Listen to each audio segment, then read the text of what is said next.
हाय दोस्तों, नमस्कार। कैसे हैं आप लोग? आप लोगों को मेरा प्यार भरा नमस्कार।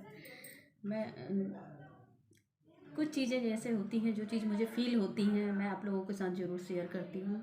जैसे कि एक दिन मैं देख रही थी कि कई बार क्या होता है कि लोग, देखिए, हम लोग जो है किसी भी देवता की पूजा करते हैं, वो किसी न किसी जीव जंतु से ज़रूर जुड़े हैं। चाहे भगवान कार्तिकेय हों, उनको उनका वाहन जो है मोर है। ये इसलिए नहीं है, ये हम लोगों को एक मानवता सिखाते हैं, एक प्रकृति का संदेश हम लोगों को देते हैं कि हमेशा आप लोग प्रकृति से हमेशा जुड़े रहिए और इनकी सेवा करते रहिए। प्राचीन काल से ही देखिए हमारे पूर्वज ये सब चीज़ें करते थे। अब मुझे शायद वो अनजाने में करते थे या जानबूझ के करते थे, मुझे ये नहीं मालूम। लेकिन इन सब चीज़ों का असर होता है। जैसे शंकर जी के हम मंदिर में, शिवालय में जाते हैं, तो हम लोग वहाँ जो है ना, नंदी के कान में जाके बोलते हैं। तो क्या हम अगर ऐसे बोलेंगे तो क्या शंकर जी सुनेंगे नहीं क्या? ऐसा नहीं है, वो सुनते हैं। लेकिन ये है कि वो उनका सेवक है और हर व्यक्ति अपने सेवक से बहुत ज़्यादा प्यार करता है। अब की तो मानसिकता खैर बदल चुकी है, लोग बहुत ज़्यादा स्वार्थी हो चुके हैं।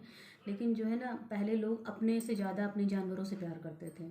बहुत मजबूरी होती थी तो ही लोग जानवरों को बेचते थे, और जब वो आदमी उस जानवर को बेचता था, मुझे याद है आज भी मेरे घर पे भैंसें पली होती थी, लेकिन जब हम लोग उनको बेचते थे तो हम लोग इतना रोते थे जब उनको मजबूरी में उनको बेचना पड़ता था।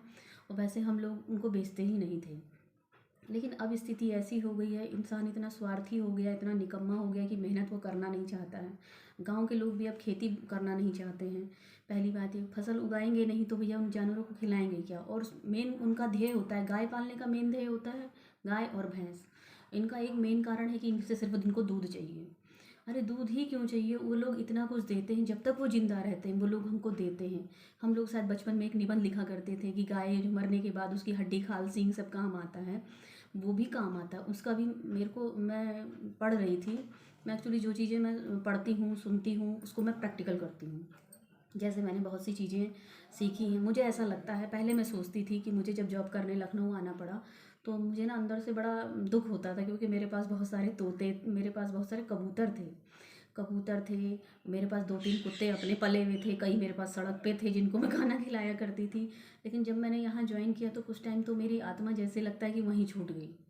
मुझे बड़ा दुख होता था कि मतलब क्या कर रहे होंगे वो लोग, पता नहीं उनको किसी ने दाना डाला होगा या नहीं डाला होगा। और देखिए, जो आदमी उनसे प्यार करता है ना, जानवर भी उससे प्यार करते हैं। जब तक मैं घर पे थी तो वो मुडेर पे आके बैठते थे।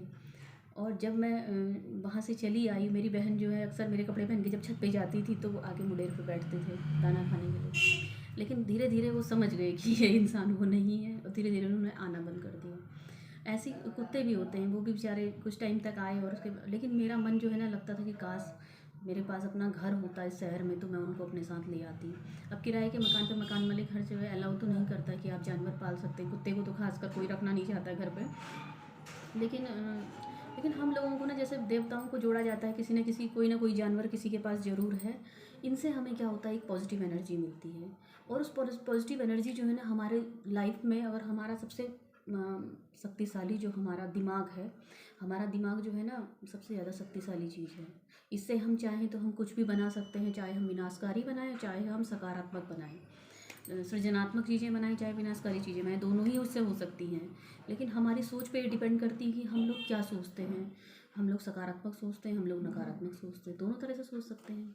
तो जैसे हम लोग शिवालय में जाके नंदी के कान में को अपनी विश को कहते हैं, हमारे मन के अंदर जो इच्छा होती है उसको हम एक्सप्लेन करते हैं।